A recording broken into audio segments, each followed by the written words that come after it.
नमस्कार, मैं सुनीता कथा मंथन में आप सबका स्वागत करती हूँ।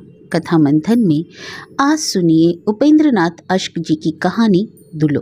अश्क जी की अन्य कहानियाँ आपको हमारी प्लेलिस्ट से मिल जाएंगी, लिंक आपको आई बटन में मिल जाएगा। आज सहसा एक प्रश्न उपस्थित हो उठा है। इस समय जब मैं अपनी बैठक में बैठा और अपने 1 वर्ष के बच्चे को गोद में लिए खेल रहा हूँ, खिला रहा हूँ और खिड़की के बाहर जहाँ हमारी गाय खड़ी है उससे परे एक टूटी सी चारपाई पर बैठे हुए एक वृद्ध ने अपनी पत्नी की किसी बात के उत्तर में कपाल पर हाथ मारकर 2 बार अच्छा अच्छा कहा। मैं बच्चे को खिलाना भूल गया। बच्चा रो पड़ा है और पत्नी दूध दोहते दोहते मेरी ओर आश्चर्य से देखने लगी। संध्या का समय है और गर्मी का मौसम। दिन भर की तपिश से तंग आकर लोग अपनी छतों पर जा रहे हैं। कहीं फर्श पर छिड़काव हो रहा है तो कहीं फूलों के गमले सींचे जा रहे हैं, कहीं बिस्तर ठंडे किए जा रहे हैं। पुरुष या तो अभी दुकानों से आए नहीं या सैर को निकल गए। स्त्रियां घर के काम काज से छुट्टी पाकर खाने का सामान ऊपर ले जाने में व्यस्त हैं। नीचे भला भोजन का क्या आनंद। ऊपर छत पर खाना खाएंगे, गप्पे हाकेंगे और हवा चली तो ठंडे जोगों का आनंद भी लेंगे। कल गर्मी भी खूब पड़ी थी, ईंट पत्थर तक भुन गए थे और शायद रात को ठंड हो, वायु चले, पर आशा तो नहीं है। इस गर्मी में भी, इस शरीर को जला डालने वाली गर्मी में भी वह बूढ़ा और उसकी पत्नी नीचे मोहल्ले में, जहाँ दिन भर धूप का राज्य रहा, जहाँ इर्द गिर्द गायें भैंसें बंधी रहती हैं, नालियों से बदबू आती रहती है और जहाँ कूड़ा करकट के मारे बैठना मुहाल है, 2 चारपाइयाँ डाले पड़े हैं। बूढ़े की चारपाई पर इस गर्मी की ऋतु में भी लिहाफ बिछा हुआ है, मैला कुचला और सड़ा गला। शायद उसे साफ चादर नहीं मिली या इस मैले और बदबूदार लिहाफ के लिए घर में कोई जगह नहीं।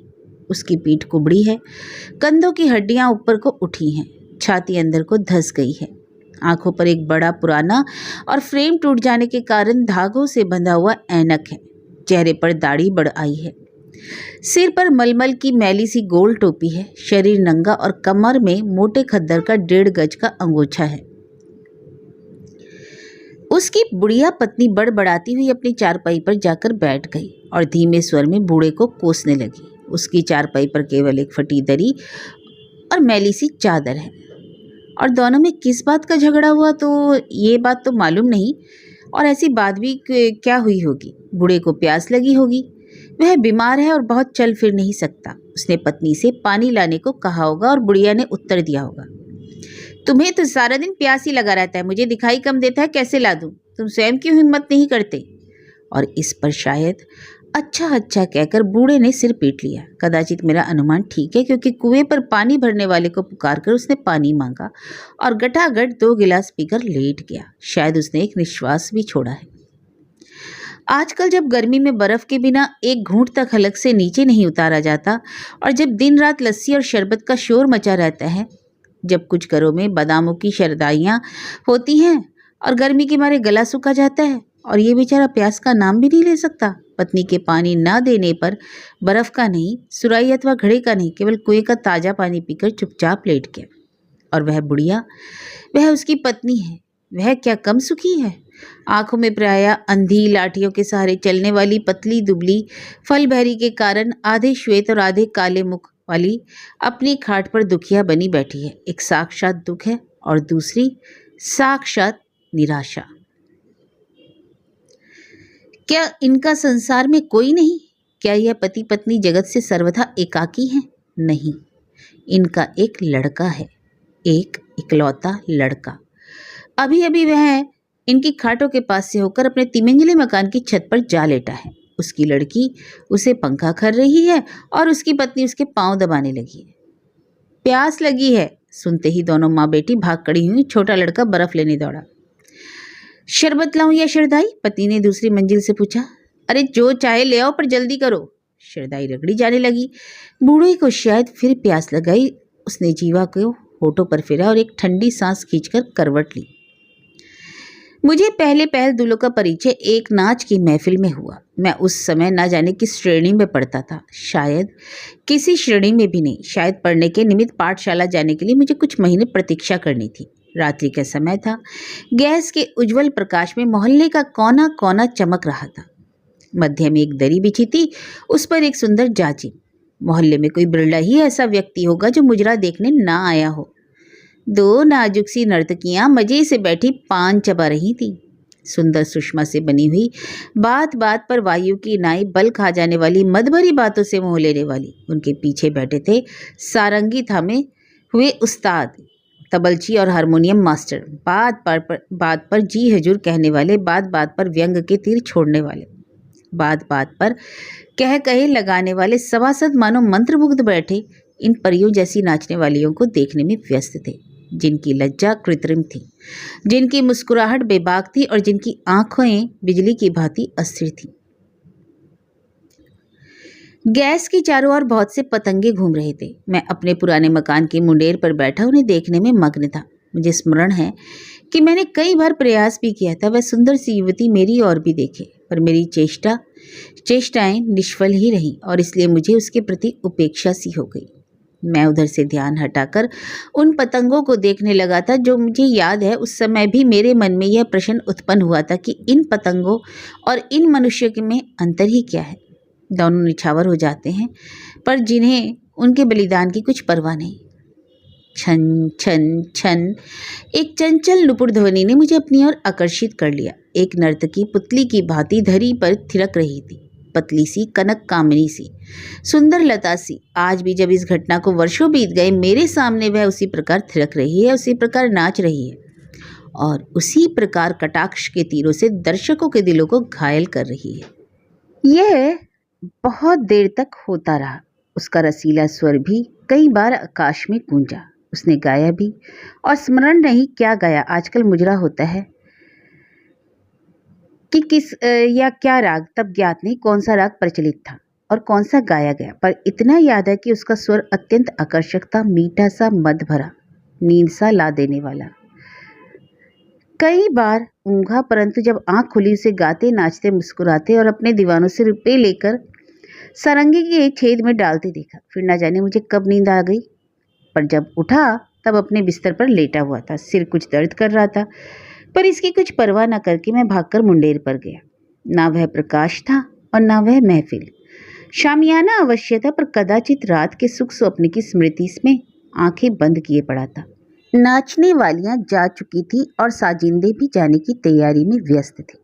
मेरी आंखों के सामने रात का दृश्य घूमने लगा और बार बार उस नर्तकी की सूरत आंखों के सम्मुख आई, परंतु इसके साथ ही एक और भी सूरत थी। एक अधेड़ आयु के व्यक्ति की सूरत, जिसके गले में नफीस मलमल का कुर्ता था, कमर में सुंदर धोती, कुर्ते पर बहुमूल्य जैकेट और सिर पर गोल लखनवी तर्ज की टोपी, और नाचने वाली की एक अदा पर जो रुपया लुटा रहा था। यह था दूल्हो था, और यह समारोह उसने अपने पोते के शुभ जन्मदिन पर किया था।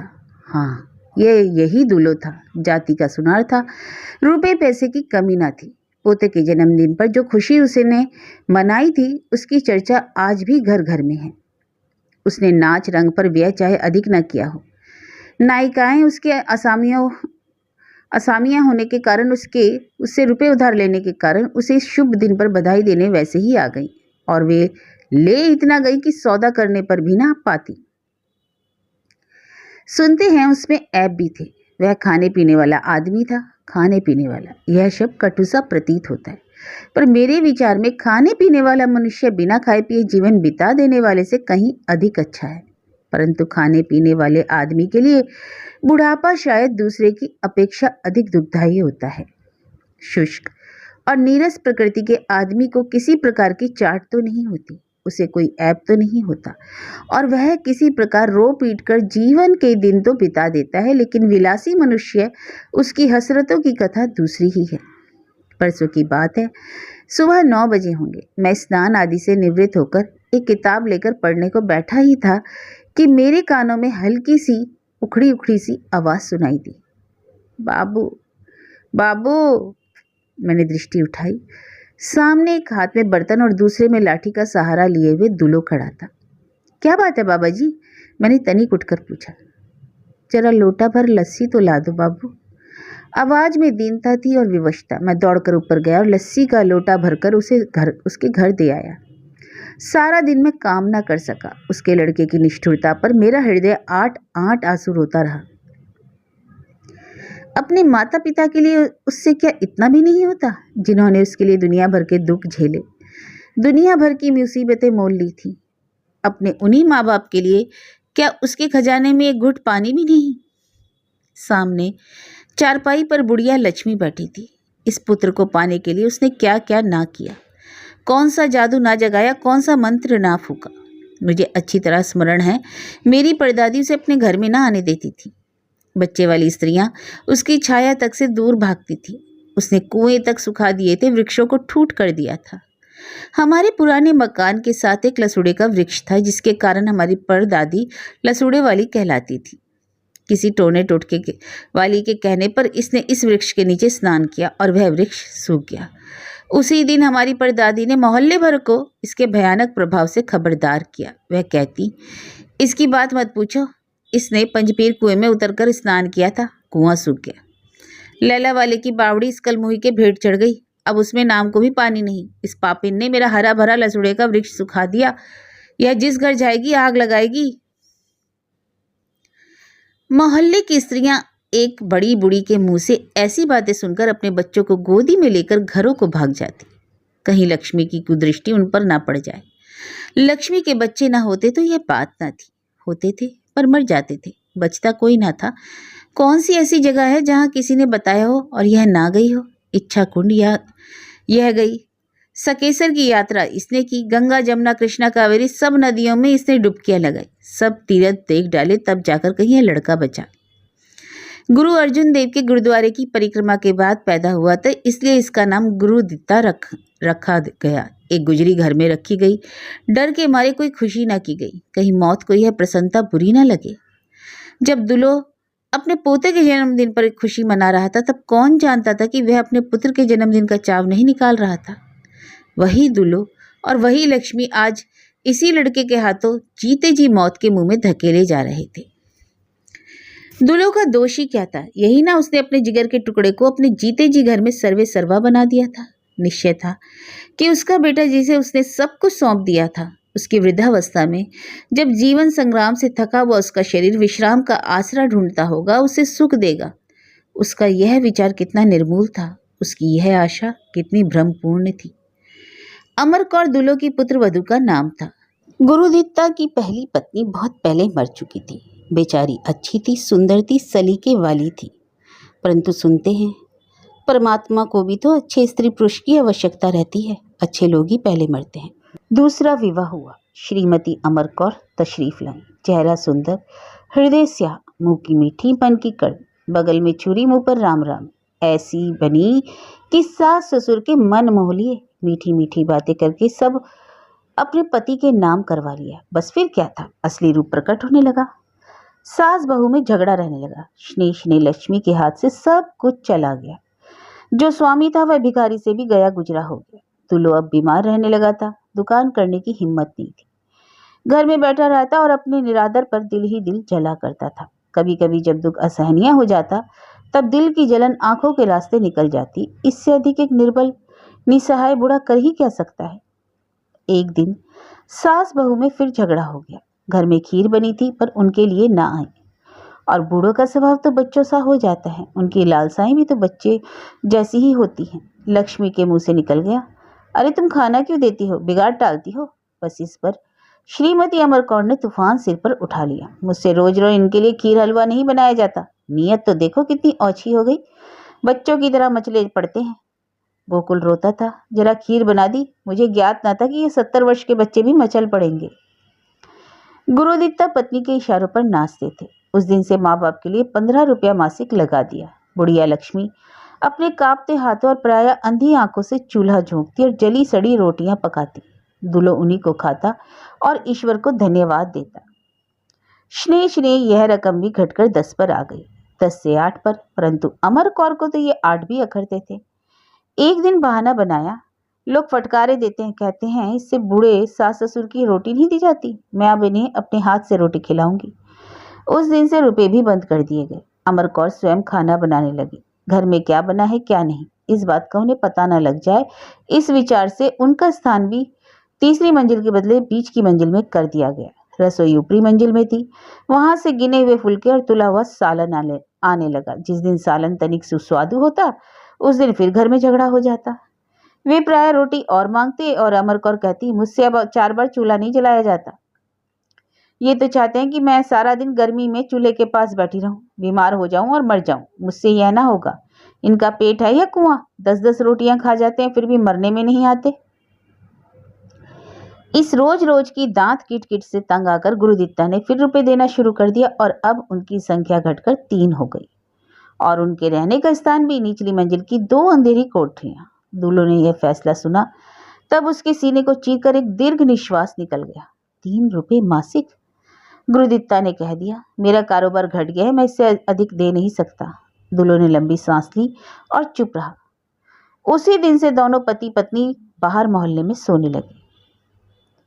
मैं अपने भाई के लिए औषधि लाने हकीम की दुकान पर जा रहा था कि साथ के मोहल्ले में कुछ शोर सुनाई दिया। मेरा रास्ता उधर से ही होकर जाता था। देखा, बूढ़ी लक्ष्मी मध्य में खड़ी है और कुछ स्त्रियों से घेरे हुए हैं। धरती पर एक कपड़ा बिछा है जिस पर कुछ आटा पड़ा है। मुझे समझते देर ना लगी। कदाचित अंतिम झगड़े ने उन्हें सर्वथा असहाय बना दिया था। कल फिर झगड़ा हुआ था और वे 3 दिन से भूखे थे। खाने को मुट्ठी भर आटा भी ना था। अमर कौर ने कुछ देने से इनकार कर दिया। लज्जा पांव की जंजीर बनी हुई थी, पर भूख बेचैन किए देती थी। पेट की आग ने लज्जा की जंजीरों को पिघला दिया। लक्ष्मी लाठी टेकते टेकते पास के मोहल्ले में अपनी बिरादरी वालों के यहाँ, पर बिरादरी हो अथवा रिश्तेदार, घर से ठुकराए जाने वाले की कोई सहायता नहीं करता। उन्होंने इसका उपहास किया। मध्य में एक कपड़ा बिछा दिया और एक लज्जावान की लज्जा का पर्दा उठाया जाने लगा। स्वार्थी दुनिया। किसी की अगर पत उतर जाए तो उसमें भी आनंद मिलता है ही नहीं। एक मकान की दीवार के साथ लगी लक्ष्मी खड़ी थी, वही जिसके पांव में कभी लक्ष्मी खेला करती थी, आज यूं अपने बिरादरी के हाथों अपमानित हो रही थी। व्यंग के बाणों से उसका कलेजा छिद रहा था। उसकी आंखों के आगे अंधेरा छा रहा था। उसे स्वप्न में भी इस कौतुक को देखने की आशा नहीं थी। वह चुपचाप खड़ी अपनी दुर्दशा देख रही थी। और देख कहाँ रही थी, इसकी आंखें तो बंद थी, केवल 2 बड़े बड़े आंसू उसके पिचके हुए गालों पर ढुलक आए थे। वही दुनिया की इस क्रूरता को आर्द्र नयनों में से देख रहे थे। एक स्त्री ने तो नाते में लक्ष्मी की कुछ लगती भी थी, एक कारू की समाधि पर लात मारते हुए एक छोटी सी कटोरी में आटा लाकर बिछे हुए कपड़े पर डाल दिया और नाक पर सिकोड़कर बोली, निर्लज्ज को शर्म भी नहीं आती। घाट किनारे आ लगी है, पर मन की लालसा नहीं गई। यूं अपनी और अपने बेटे की मिट्टी पलीत करने से तो कहीं अच्छा था कि कुछ खाकर सोए रहती। लक्ष्मी से और ना सहा गया। 3 दिन का उपवास। बूढ़ा निर्बल शरीर एक बार कांपी और धड़ाम से धरती पर आ गई। मैं दौड़कर गया, उसे उठाया, कपड़े से हवा की। सौभाग्यवश लाला निहाल चंद भी इधर से जा रहे थे। इसी मोहल्ले में रहते थे, पर उनकी उदारता की धाक नगर भर में है। उन्हें सब कुछ समझते देर न लगी। अपनी संपन्नता का तनिक भी विचार न कर वे मेरे पास आ बैठे। लक्ष्मी को होश आ गया, तब वे उसकी लाठी पकड़कर उसके घर छोड़ आए और मुझे उन्होंने एक आटे की बोरी और दाल उसके घर पहुंचा देने का आदेश दिया। चित्रपट के चित्रों की भांति ये सारे चित्र मेरी आंखों के सामने फिर गए। मेरी पत्नी ने मेरे कंधे को छुआ। वह गाय धोकर ऊपर जाने को तैयार थी। बच्चा रो रहा था, बेहाल हो रहा था। उसने दूध के बर्तन को फर्श पर रखकर बच्चे को मेरे हाथों से छीन लिया। अरे नौस, तुम्हें किसी काम को कहें तो, उसने रोष में कहा। वह बच्चे को छाती से लगा रही थी, चूम रही थी, और मैं सोचता था, यह प्रेम, यह प्यार किस लिए?